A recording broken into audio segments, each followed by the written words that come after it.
This is Deborah Benton of the Virtual Campground, and I'm really excited to share with you one of our favorite meals. This is a meal that looks really elegant, so we like to use it for special occasions during the holidays, anniversaries, and even when people have come over to eat with us here at the RV, we've made it. It's really pretty simple, but it shows really nicely, and it is Maple-Dijon pork tenderloin with a mushroom risotto that we make in the Instapot, so it's really easy, and a salad that goes with it as well. So I'm going to share that with you. It is really easy to make. Most of it is marinating it. Barry gets to grill it on the grill outside, and then while I'm finishing up the other pieces here inside. This is a gluten-free menu as well, so for those of you that worry about that. So what we're going to use today is, of course, a pork tenderloin. You can do a 2 to 4 pound depending on how many people you have. Today we're going to just do the 2 pound, and it has apple cider vinegar, Dijon mustard with some maple syrup, and prosciutto that is used with it, of course, garlic and some seasonings as well that I'll talk about, and then pear and lettuce to make the salad with the olive oil, and then mushroom and the arboro rice to make for the risotto, and of course wine, but that's really just for the chef, because you know you have to cook with wine. But most of it goes inside, not in the dish. So, and this recipe, by the way, comes from Danielle Walker. Danielle Walker. She does Against All Grain cookbook. So this is one of hers that I've done so many times now, and kind of changed up a little bit, but not much. It's really mostly her recipe.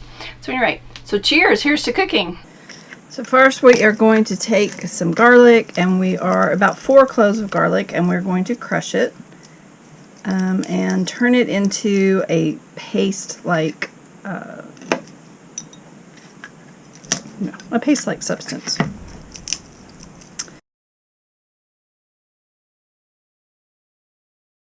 Now, this is a little dish we got when we were in Italy, and it's specifically to crush garlic. It took me a while to figure out what you're supposed to do. It's really ridges right there, but finally someone explained it to me. You can also do this in a bowl with just a little bit of salt, and then use your fork to crush it down. That's how my mother taught me how to make Caesar salad. Now it calls for 3 tablespoons of fresh tarragon, but if you're like me, when you're out shopping, you can't always find tarragon, especially as we're in little cities with Walmarts. So I just use about half of that in dried, and that, so just like a tablespoon and a half of dried tarragon. So we're going to use about 1/3 a cup of the maple syrup, 1/4 a cup of apple cider vinegar. Always follow up the sweet with the cider to kind of clean out that last bit of sweet in the cup. Then we need 3 tablespoons of Dijon mustard. And then we have sea salt and black pepper. We're going to do about 1/2 teaspoon of salt and a little bit less than that of pepper, so about 1/4. So now we are going to whisk all that together. Now we're going to take our pork tenderloin. We're going to put the pork tenderloin, here I'll show you this, in a baggie. So just a big gallon baggie. Put your pork tenderloin in there. Over that, pour the marinade. So you have your pork tenderloin in the bag, and then get all the marinade and pour it into the bag as well. Then we close up the bag and kind of swirl it around so that your pork tenderloin gets all that goodness on it. And you're going to let that rest for 30 minutes. So it's going to sit out at room temperature for 30 minutes. Hi there. Okay, here we are. I am grilling in the dark. Why? Why not? So we've got the pork loin. It's been marinated for 30 minutes or so. And I'm going to put it on the grill. The grill, this is a Weber Q1200, and I believe it's a 1200. And it doesn't have a whole lot of range in temperature, but I've been letting it preheat for a good while, and it's at around 575 or so. So I'm going to leave it at that temperature. We're going to sear it all around, and then I'm going to reduce the temperature and let it get to around 140, somewhere 150 internal temperature, and then we'll be done. So hang out.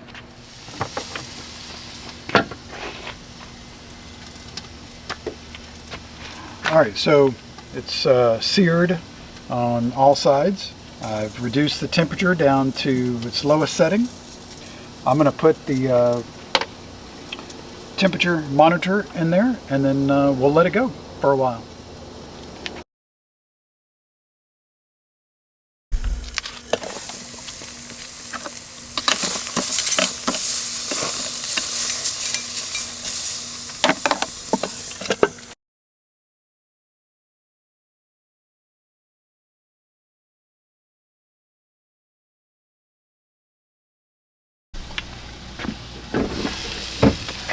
Okay, time to pull them off the grill.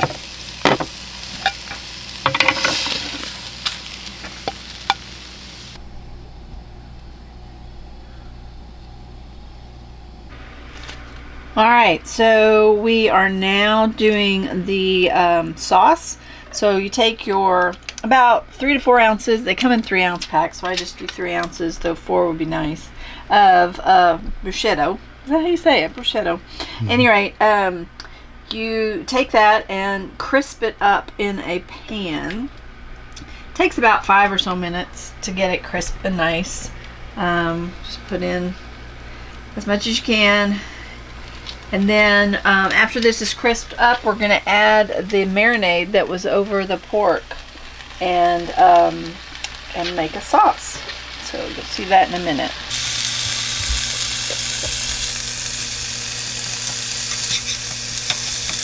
So I did put it in a dry pan. I just make sure it's a non-stick so I don't have to clean up as much later. But no oil or anything needed at this time. So we crisp up the prosciutto over about a medium-low heat, and now I'm going to add in the marinade that was over the pork tenderloin. And we're going to let that come to a boil because we want to make sure to get all the raw pork stuff out. But we're going to, and then let that simmer for about 10 minutes. So once it starts to really boil up, then we will lower the temperature and let it simmer for about 5 to 10 minutes. While that's cooking, we're going to make our risotto. Alright, so we're going to get the risotto started. We've got the Instapot on saute, and I've added 4 tablespoons of ghee. Now you can use butter, but we use ghee around here. And so then once that gets warmed up and melted, we're going to add an onion chopped up and about 3 cloves of minced garlic. So you'll see that once it gets warmed up. In the meantime, I'm heating up the chicken broth. You need about 4 cups of chicken broth to 2 cups of arboro rice. So I've got that heating up in the microwave because I'm lazy, but you can certainly do it on a saucepan on the stove as well. And then I've got mushrooms going. I like to buy them already sliced, but then I also like to use different kinds of mushrooms, but the Walmart didn't have other kinds of mushrooms, so I am using some dried mushrooms that I've rehydrated, and those will go in as well, just to add a little bit different flavor. I love putting in lots of different kinds of mushrooms in the mushroom risotto, but you know, can do what you can do in the small towns. Alright, so our ghee is all nicely melted, and we're going to add in the diced up onion and the garlic, and now we'll let all of that start sauteing. You want to stir that up so it gets all that nice mixture and the butteriness of it, and then every now and then you want this to saute until the onions get really nice and translucent. And so you'll want to stir it several times. let that start to get sauteed. So we're going to add the mushrooms. Now you can add, really I guess it only calls for about 8 ounces, but I like mushrooms, so I put in more. So just about a cup, a little bit more of mushrooms. And we're going to let those now get sauteed and a little bit more tender. Probably should have cut some of them up a little bit. We'll do that in the pot.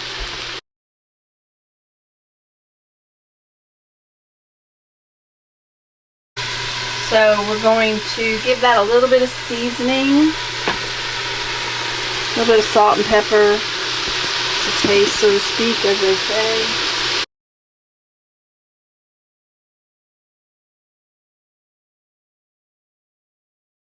Now we're going to add in our rice. Give that a bit of a stir around and let that get nice and mixed up. And a little bit of thyme. Now you only need like a 1/4 a teaspoon or so, so just a little bit of thyme in there.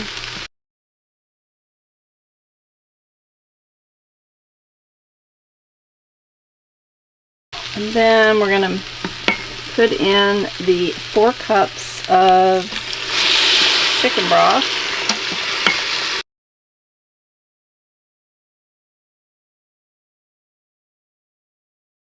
So we're going to put our pot lid on, make sure it's there to pressure. Going to do manual and then I do about 8 minutes. So 8 minutes on manual and let that go. So I probably let that cook a little too long because you can see I don't have very much liquid, but what you want to do is put in about a 1/2 cup of oil and just sort of gently whisk it in.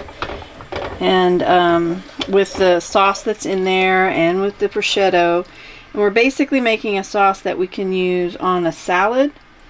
Really good with sliced pears over baby greens, or just to put over your pork tenderloin. It's really tasty. Adds a little bit more flavor with the crispy prosciutto and gives it, like I said earlier, just a little bit more elegance. Like I do think I might have cooked the marinade a little bit too long, so we don't have very much of it left. Usually it's much thicker as you add in the oil, but that's okay. Alright, so after we vented it and let it open, let's see how it turned out. Sometimes a little soupy. Nope, pretty good. We've got nice sticky rice. And so you can add other things if you want to. I like to add some frozen peas, about 1/2 cup of frozen peas. You just mix that up. They cook pretty fast. You can we can also add some leftover spinach that we have around to give it a little bit more green. You don't have to do any of this. And then of course it's really tasty to add some Parmesan cheese. Sadly, I don't have any, but that's okay. It'll still be tasty. So you can add more butter if you would want. And that is ready. So I want to serve that pretty soon after you've made it, so it's nice and hot.